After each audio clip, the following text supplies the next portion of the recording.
Baik, selamat pagi teman-teman sahabat kampus. Kali ini saya berkesempatan untuk bisa berbincang-bincang nih dengan salah seorang profesional IT yang selama ini sangat mumpuni, baik dari sisi kompetensi maupun pengalaman beliau seputar dunia IT. Kali ini kita akan bahas terkait dengan tren yang digandrungi anak-anak milenial saat ini, yaitu tentang digital entrepreneurship. Kali ini cocok sekali saya mendapat narasumber, namanya Insinyur IBM Jaya Marta MM. Beliau adalah manajer IT di PT Indoguna, dan dari sisi latar belakang pendidikan, beliau ini S1-nya di ITB, S2-nya juga di ITB, dan menarik, beliau ini pernah jadi dekan di fakultas, salah satu fakultas di Universitas YAI, ya. Tapi cukup lama, gitu kan, cukup lama. Sehingga sebenarnya kali ini beliau nanti tentunya bisa berbagi pengalaman dengan teman-teman mahasiswa, teman-teman dosen di kampus. Apa kabar Pak Jaya? Baik, sehat, Prof. Sehat ya? Keluarga sehat? Sehat. Ya. Nah, Pak Jaya, ya. Tadi di awal pengantar video, ini ada ketertarikan saya ya, karena kebetulan saya ini juga sebagai akademisi yang memang fokus untuk meningkatkanlah minat atau intensi teman-teman kampus untuk mau berwirausaha. Nah, terkait dengan era kita ini kan sekarang memasuki revolusi industri 4.0, ya. Dan saya percaya literasi digital itu sangat penting dimiliki oleh teman-teman mahasiswa. Nah, sepanjang sepengetahuan Pak Jaya, atau sebelumnya silakan dulu Pak Jaya memperkenalkan kepada sahabat kampus. Oh ya, Silakan. baik Prof. Jadi saya dari sisi pengalaman terkait bidang IT ini sekitar 28 tahun. Cukup lama ya. 28 tahun semenjak saya menamatkan kuliah di ITB Teknik Informatika. Ya, tahun 91 saya tamat, kemudian berikutnya saya berkecimpung di kampus, Prof. Mulai dari dosen, kemudian kepala pusat komputer di Yayasan Administrasi Indonesia, sampai pernah menjadi dekan Fakultas Teknologi Industri. Oh, teknologi industri. Oke. Okay. Universitas Persada Indonesia, ya, iya. Saya pelaksana hariannya, Prof.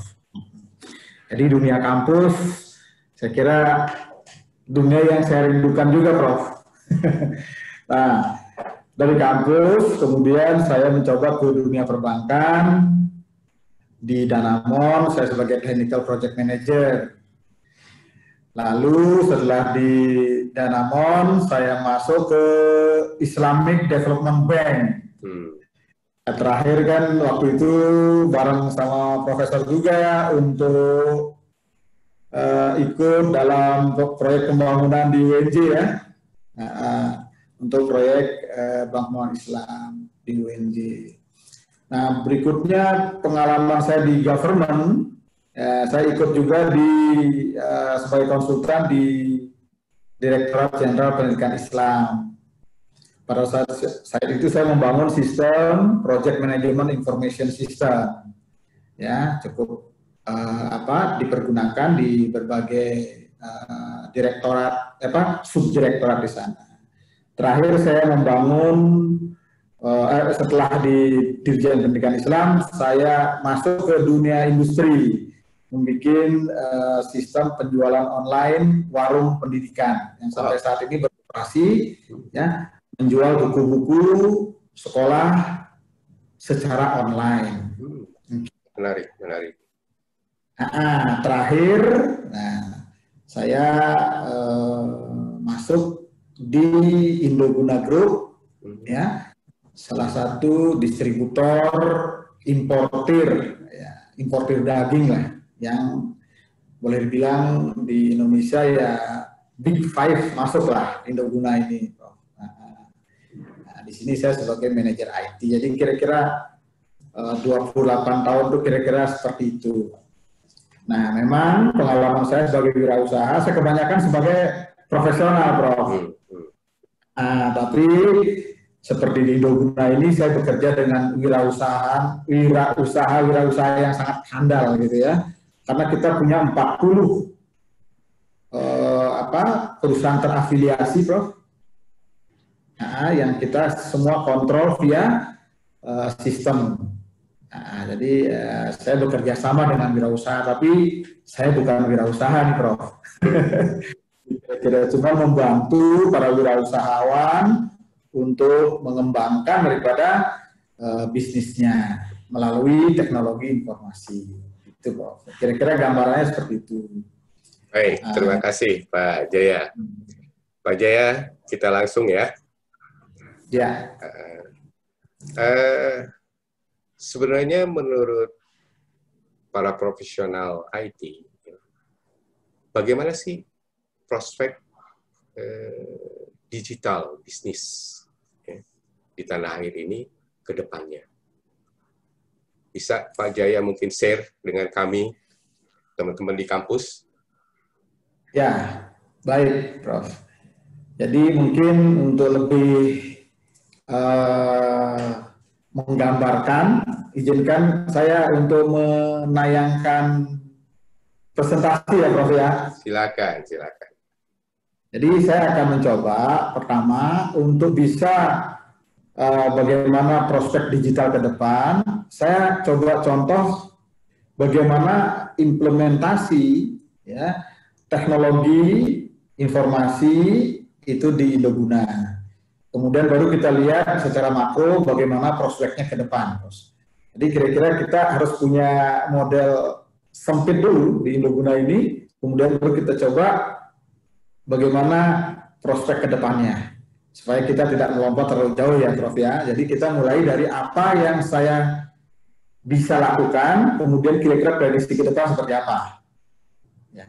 Jadi kira-kira demikian. Mungkin saya akan share ini, Prof.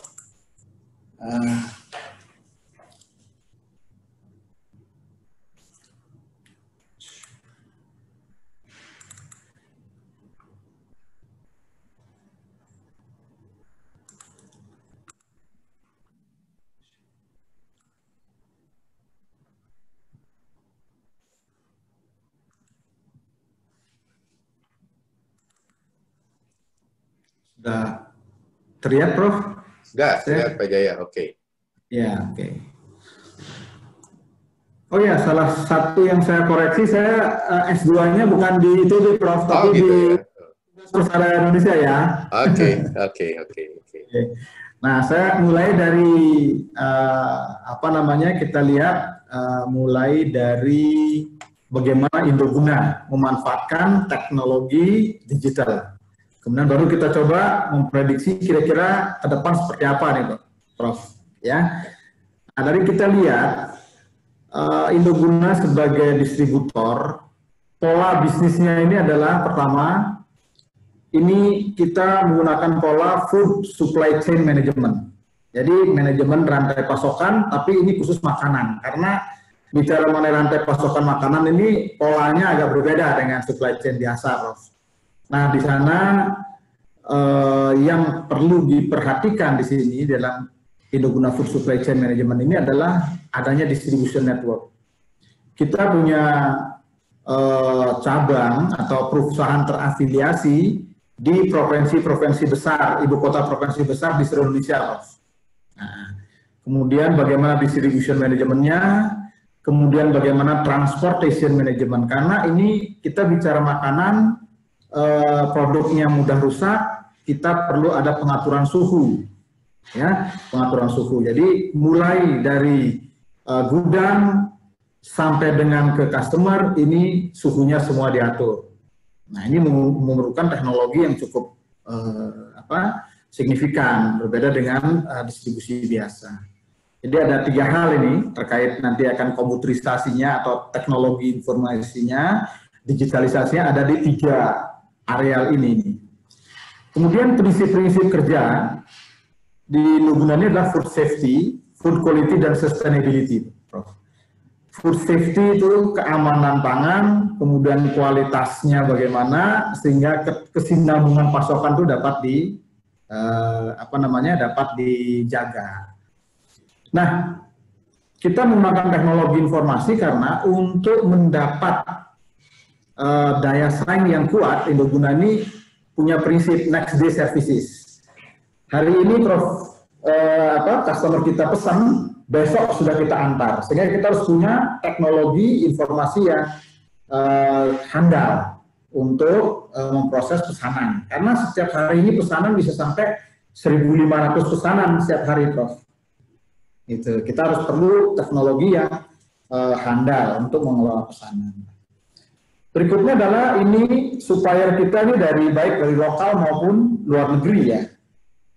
Dari Australia, dari Brasil, dari Amerika, ya, kemudian dari India ada juga, ya, kita produk-produk kita itu daging kebanyakan, kemudian kentang, keju, dan lain-lain. Nah, untuk itu kita perlu ada teknologi untuk menyimpan itu harus ada frozen, kemudian chill, lalu dry. Jadi kira-kira ini teknologinya sehingga kita bisa mensuplai ke hotel, restoran catering, retailer, kemudian pastry ini toko-toko roti, dan distributor-distributor.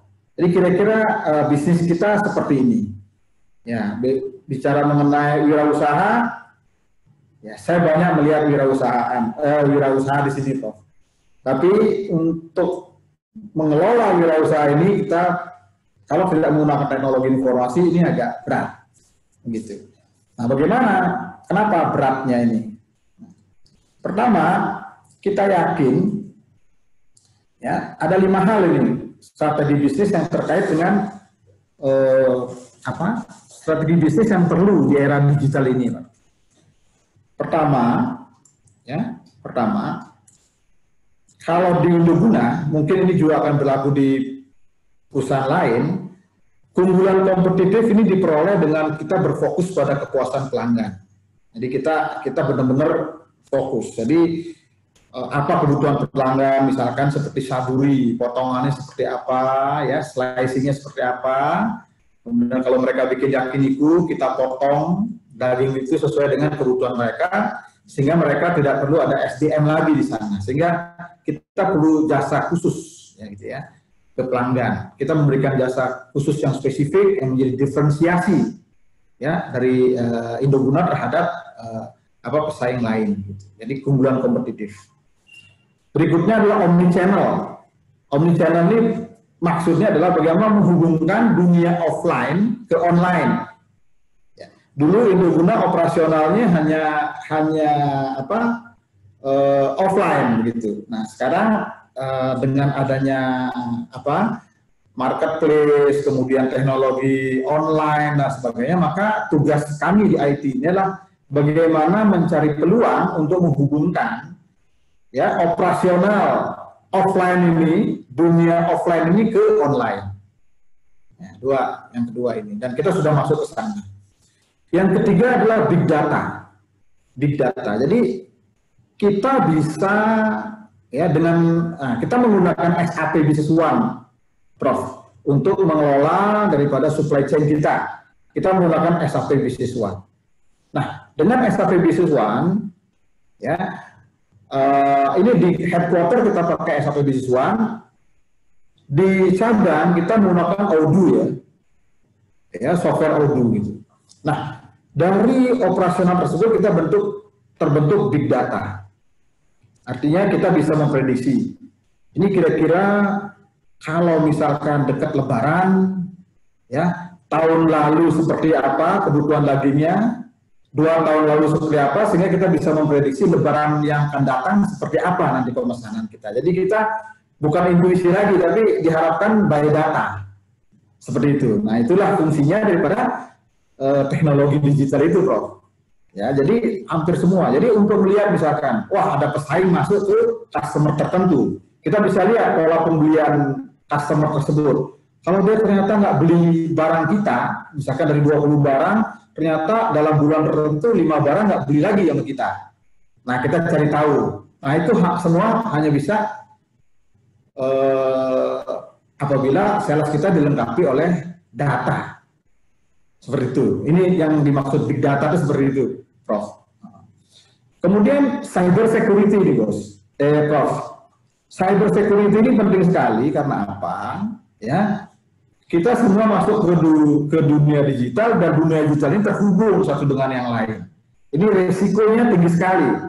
Kalau kita tidak punya pertahanan yang cukup, ya istilahnya cyber security gitu ya, ini berbahaya sekali pengalaman saya, Prof. Jadi pernah terjadi itu satu di file server kita terkena virus ya, satu direktori hilang. Nah, itu kan berbahaya sekali. Nah, ini perlu kita perhatikan ya, pengalaman buruk ini apa yang kita gunakan untuk melindungi informasi bisnis perusahaan. Nah, yang kelima ini penting sekali. Kapabilitas apa yang kita butuhkan supaya kita bisa masuk ke dunia digital ini. Mungkin ini yang kelima ini mungkin akan kita berikan porsi yang lebih banyak, Prof. Gitu. Nah, sebagai gambaran, ya kalau di Indoguna ini, ya kita punya lokasi, ya retail kita nih di Jakarta ini, peta Jakarta, Prof. Ya, sebarannya seperti ini. Jadi sistem kita ini menghubungkan toko-toko yang ada yang tersebar di Jakarta. Ini area Jakarta nih. Bagaimana ya transaksi yang ada di Pangkalan Jati misalkan langsung bisa lihat nih di kantor pusat apa transaksinya dan sebagainya. Ini, nah untuk itu ya selain di Jakarta kita juga punya operasional di seluruh Indonesia. Jadi Makassar, kemudian ada di Bali, di Lombok, Surabaya, dan sebagainya. Inilah cakupan kita. Ya, manajemen kontrol sistem dengan pola geografis yang sangat berjauhan seperti ini satu-satunya jalan menggunakan teknologi digital, Prof. Tanpa itu sulit sekali rasanya ini untuk mengontrol ya, karena direksi kita ingin istilahnya transaksi harian, ya, hari itu jam 8 malam sudah bisa mereka lihat via WA. Ya, tanpa teknologi digital yang handal, kita sulit untuk memenuhi keinginan direksi seperti itu. Nah, jadi itulah kira-kira peran daripada teknologi informasi di Indoguna Group ya. Nah, untuk itu kita perlu menguasai beberapa ya perangkat lunak seperti SAP Business One yang kita gunakan, kemudian Odoo, lalu perangkat keras, ya server-server kita menggunakan Dell, kemudian ada jaringan kita menggunakan Cisco, kemudian untuk cyber security kita menggunakan Sophos, dan kita bekerja sama dengan internet provider, Telkom, Fibernet dan sebagainya. Ini merupakan mitra kita yang membantu kita ketika ada permasalahan yang muncul. Demikian, Prof. Nah, ini kira-kira operasional Indoguna. Jadi kalau dibilang kalau ada pertanyaan apa peluangnya? Jadi kita bukan kami di Indoguna sudah bukan bicara akan, tapi ini yang kita laksanakan tanpa ada sistem IT yang handal. operasional seluruh Indonesia ini sulit untuk kita kontrol. Nah, ini kata kuncinya manajemen kontrol sistem nih, Prof. Bagaimana pengendalian? Karena apa? Setiap perusahaan terafiliasi itu harus melaporkan pajak. Kemudian kalau mereka ada pinjaman itu setiap bulan, Prof. Nah, setiap bulan itu harus ada laporan keuangan ya. Tanpa terpusat, kemudian apa istilahnya centralized processing, decentralized operation. Konsepnya yang kita gunakan seperti itu. Karena itu kita menyewa colocation namanya, Prof. Jadi kita taruh server di Telkom sehingga di sana kita taruh servernya sehingga bisa diakses oleh cabang-cabang di seluruh Indonesia. Jadi kira-kira demikian, Profesor. Itu skop kecil Indoguna Utama. Nah, pertanyaannya tentu kita nggak bicara Indoguna Utama nih, Prof. Kita ingin menebak atau memperkirakan Indonesia seperti apa. Betul. Ya, itu. Karena saya ini di Indoguna, kita beranjak dari yang kecil dulu. Terus Indonesia bagaimana nih kira-kira, Prof? Nah, jadi tantangan peluang bisnis digital di Indonesia seperti apa? Nah, untuk bicara seperti itu, kita kan nggak bisa menggunakan feeling. Saya selalu sukanya menggunakan data, Prof. Ya. Apakah benar ini revolusi digital ini sudah masuk ke Indonesia? Dan kira-kira elemen-elemennya apa yang kita bisa bilang bahwasanya ini adalah sudah masuk ke dunia digital? Apakah Indonesia sudah masuk ke bisnis digital? Pertanyaannya kan begitu, Prof. Nah, ini ada penelitian, hasil penelitian dari ya IDC Worldwide. Memang ini tahun 2015 penelitiannya, Prof. Ya, dari penelitian ini untuk masuk ke dunia digital ada 4 hal yang perlu diperhatikan. Pertama, mobile internet. Ya, yang kedua, cloud teknologi, komputasi awan, gitu ya. Yang ketiga, pemanfaatan Internet of Things, lalu big data dan advanced analytics. Kira-kira menurut penelitian ada 4 hal yang menjadi parameter apakah revolusi digital itu sudah masuk ke dunia industri atau tidak. Nah, kira-kira kalau melihat datanya seperti ini, Prof, ya seperti ini ya. Kita lihat tahun 2014 ada 55 juta ya pengguna internet melalui peralatan mobile. Ya, kemudian setahun ini peningkatannya signifikan. Artinya ini memang ciri-ciri ini udah jelas. Ini kita sudah masuk ke dunia digital ini. Ya, cloud teknologi, ya seperti Indoguna misalkan. Tanpa adanya cloud teknologi, kita nggak bisa mengontrol 40 perusahaan yang tersebar di seluruh Indonesia, Prof. Terlalu mahal kalau misalnya kita membangun infrastruktur sendiri gitu. Nah, sehingga kita memanfaatkan ada Google Cloud, kemudian ada juga sekarang masuk juga dari Alibaba Cloud, ya. Microsoft juga mengeluarkan. Nah, kita bisa menempatkan program dan data kita di sana.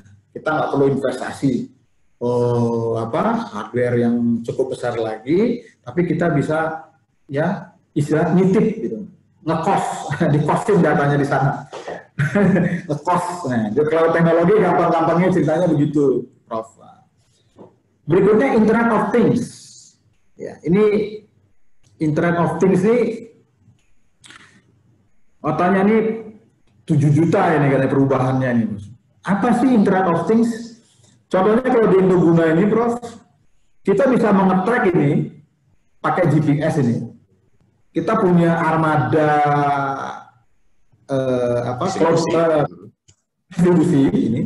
Kan kita pengen pantau nih, Prof. Ini kemana aja nih supirnya nih, rutenya ini. Itu semua nih kita bisa kontrol, Prof. Real time ya, real time. Real time. Ya, ada yang tanda kutip ya, pernah kejadian supirnya tanda kutip ya, diam terlalu lama di suatu tempat, menurunkan daripada daging dan sebagainya, karena kan ini produk gampang dijual ini bro. Nah kalau bisa kelihatan ini intinya begitu. Jadi ada satu tindakan-tindakan yang agak sedikit nyeleneh itu kita bisa kontrol. Itu fungsinya. Kemudian pendingin ini berbahaya juga nih. Kalau kita nggak kontrol pendingin kita, misalkan dari Australia ke Indonesia, ini kan daging beku. Kalau pendinginnya nggak stabil, meleleh, wah berbahaya. Nah begitu juga armada kita, selalu kita bisa kontrol. Ini kira-kira dihidupin nggak mesin ini gitu. Jadi itu semuanya menggunakan sensor, ya, sensor suhu gitu ya, sensor lokasi, ya, sehingga bisa kita monitor. Nah, penerapan lain banyak sekali, Prof. Itu seperti Gojek itu bisa kita nikmati karena adanya sensor-sensor lokasi ya.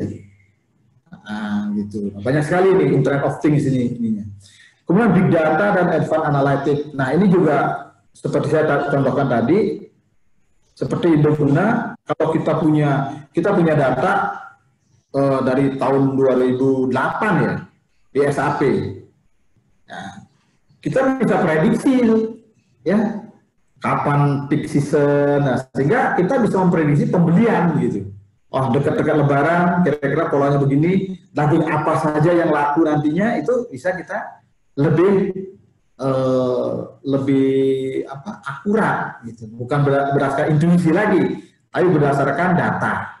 Ya. Setelah data, memang perlu juga ada intuisi tetap itu, tapi berdasarkan data dulu. Gitu.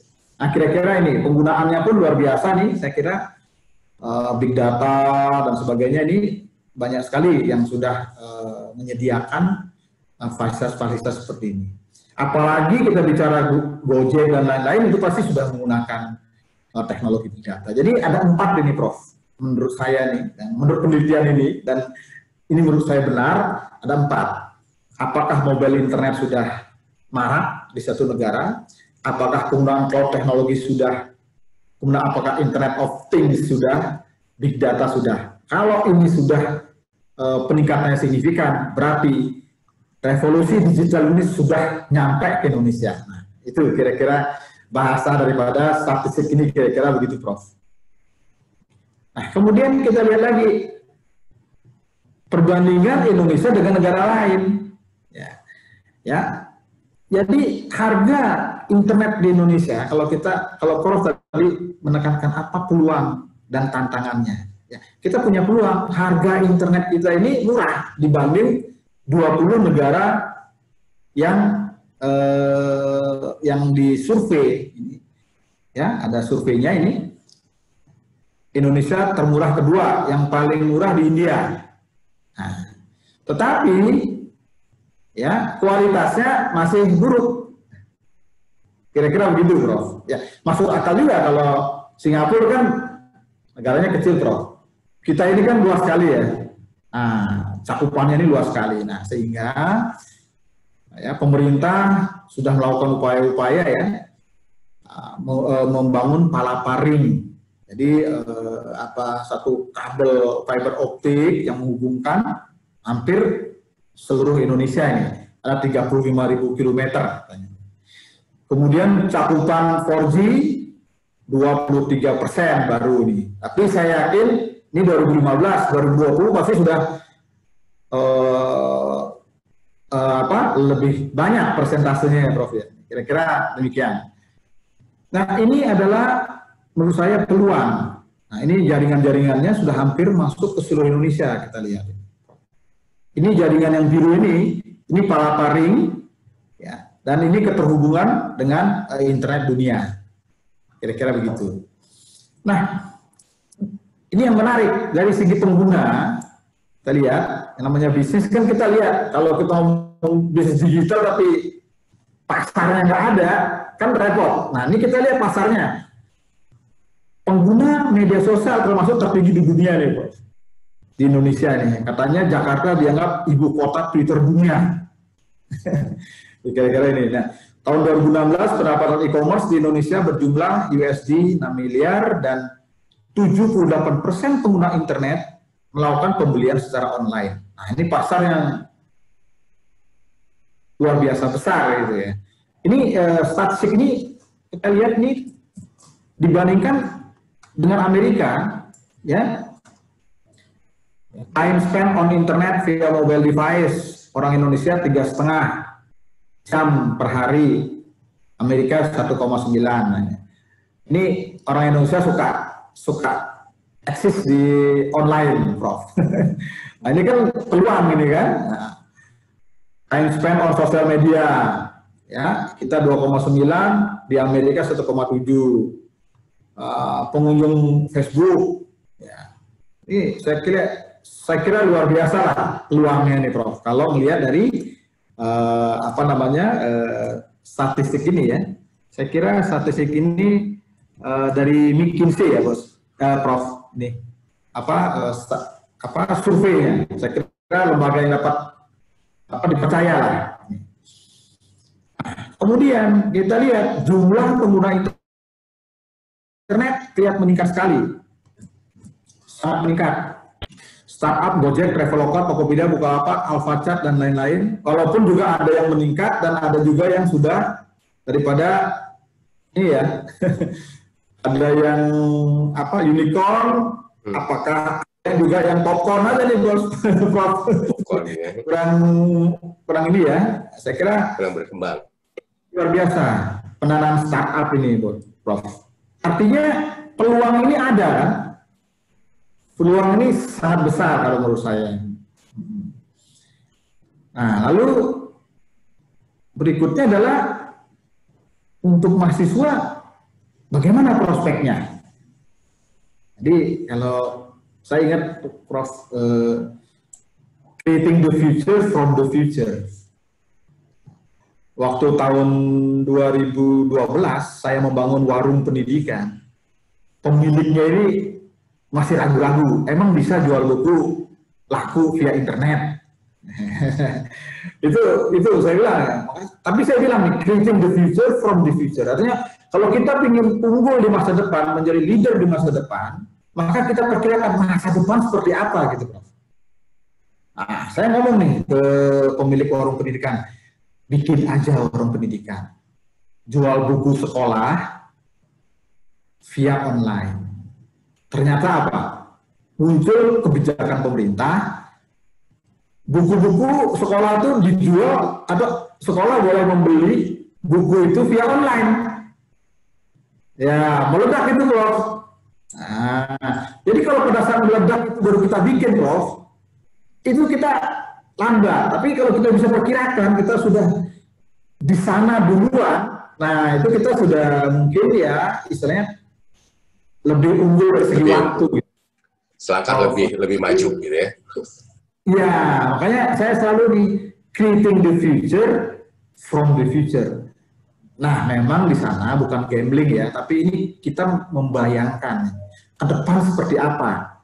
Sehingga kalau mahasiswa bisa membayangkan masa depan itu seperti apa, dia mulai bisa belajar ini, menginvestasikan waktunya untuk mempelajari yang masa depan. Dan ketika itu terjadi, dia udah siap ada di sana. Maka itu akan menjadi leader. Nah, kira-kira kalau pertanyaan Prof, apa prospeknya untuk mahasiswa menjadi digital entrepreneur? Tadi ya kira-kira kalau prinsipnya creating the future from the future itu, Prof. Nah, masa depan kita seperti apa? Kalau tadi ini ceritanya di Indoguna saja, tapi ini saya coba membayangkan gitu, Prof. Ini industri-industri yang akan berdampak akibat 4 hal tadi: mobile, cloud computing, Internet of Things, sama big data. Ini industri apa yang kena? Kira-kira begitu. Pertama, Prof, ini sekali lagi ya, ini ini perkiraan ya, Prof ya. Perkiraan. Ke depan pabrik-pabrik kita ini akan dilengkapi dengan sensor. Contoh aja nih ya, kalau di pabrik buku tempat kita, Itu kalau mesin ya, mesin yang jalannya benar gitu, maksudnya yang dipelihara atau di maintenance dengan benar, dengan mesin yang tidak dipelihara dengan benar, itu getarannya itu berbeda, Prof. Sehingga kadang-kadang dipasang sensor getaran gitu. Ya kalau getarannya sudah berbeda, maka dia bisa mengirimkan sinyal ke HP. Wah, ini ada masalah, ini perlu ada prediktif ini perlu maintenance. Nah, kira-kira itu. Nah, kalau bisa seperti itu, maka pabrik-pabrik ini nanti akan dilengkapi oleh sensor-sensor. Ya, dipasang di lini produksi.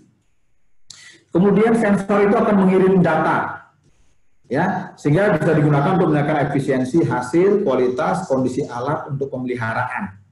Kira-kira gitu. Dan ini semua akan didukung oleh sistem online pendukung manajemen rantai pasokan.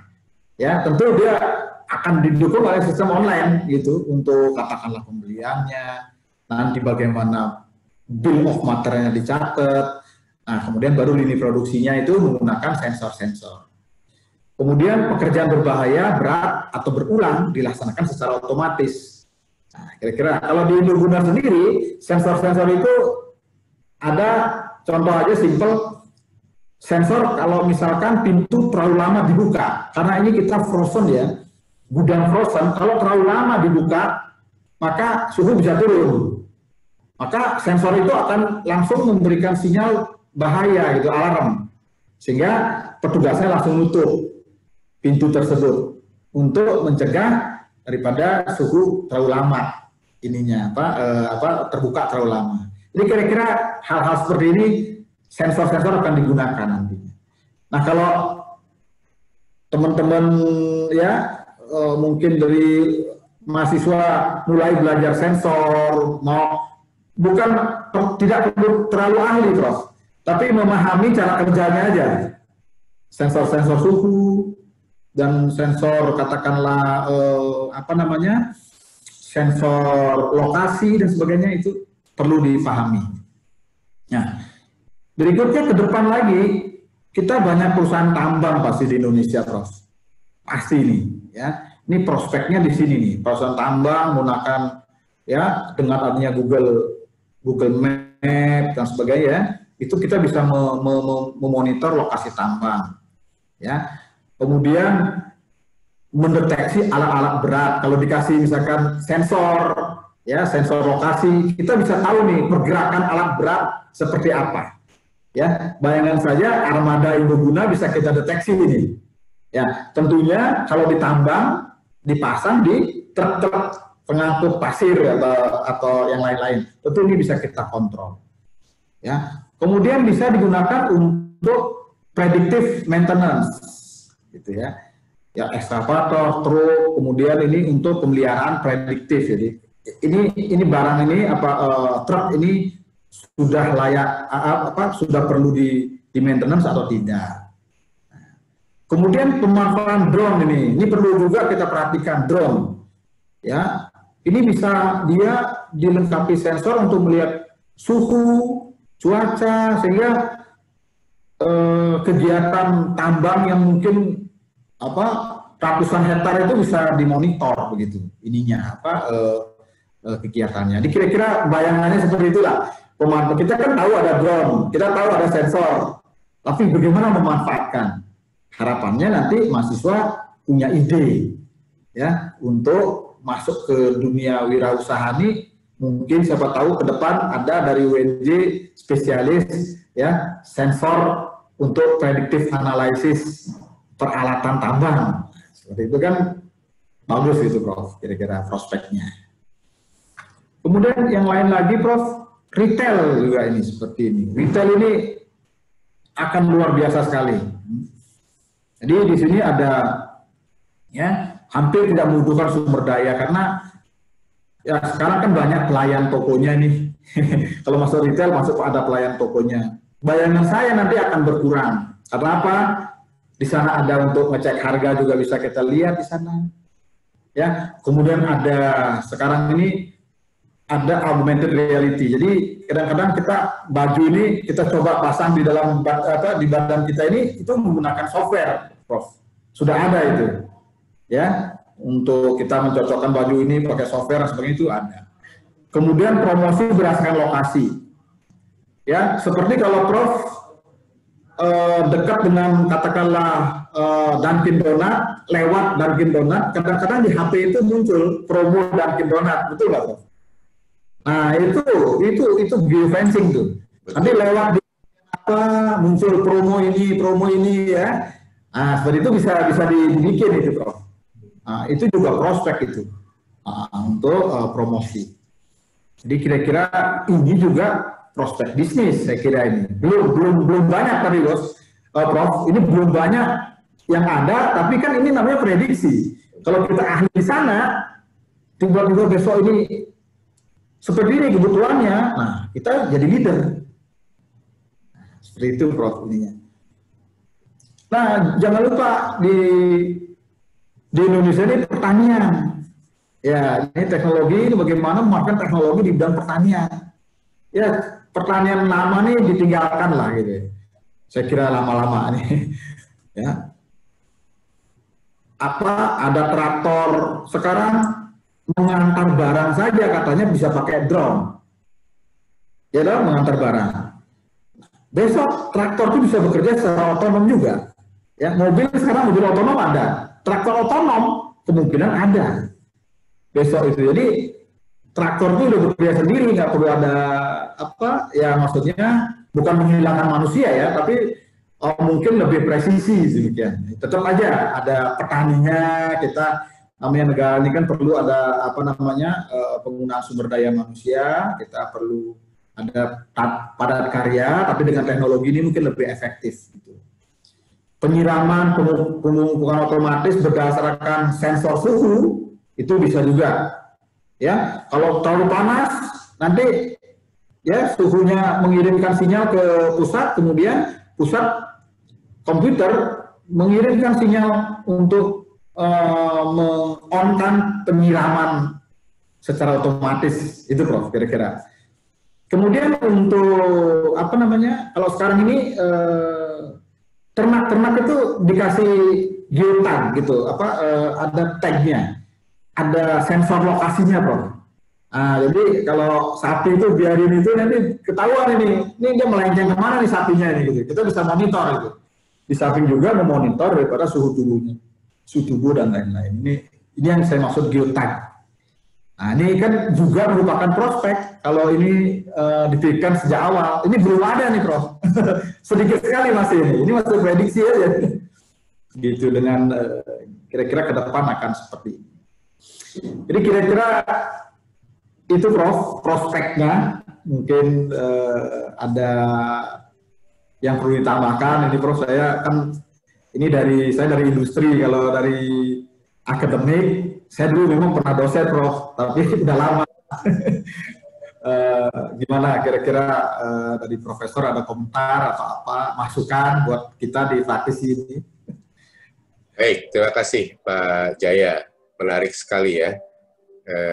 Tadi paparannya terkait dengan kondisi keterkinian perkembangan digital, ya, bisnis di tanah air, lalu proyeksi ke depan seperti apa.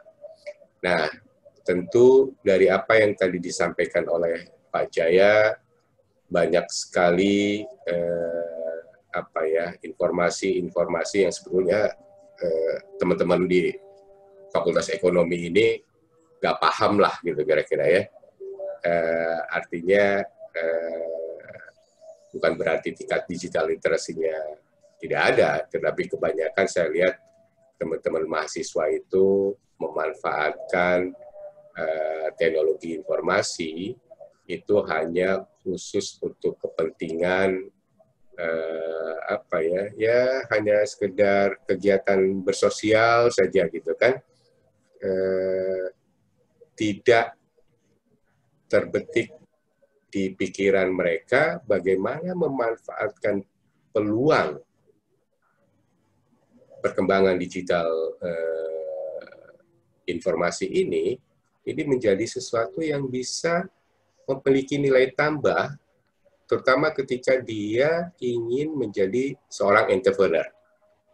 Kira-kira begitu. Tapi tentunya nanti kita akan explore lagi.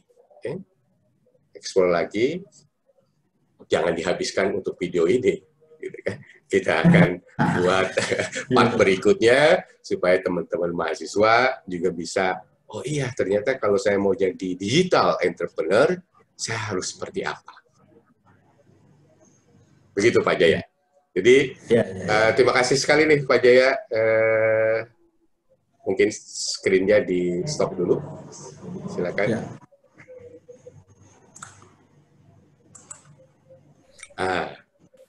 Terima kasih sekali Pak Jaya. Ini sudah memberikan pencerahan di pagi ini untuk teman-teman kampus. Tapi ingat teman-teman kampus, ini baru part pertama. Video berikutnya akan mengulas terkait dengan bagaimana sih memanfaatkan peluang digital ini untuk kita ambil bagian menjadi pelaku-pelaku wirausaha digital. Teman-teman kampus, jangan lupa subscribe channel saya, dan kita akhiri wawancara dengan Pak Jaya ini. Terima kasih sekali lagi Pak Jaya. Kita akan ketemu di sesi berikutnya. Assalamualaikum warahmatullahi wabarakatuh. Waalaikumsalam.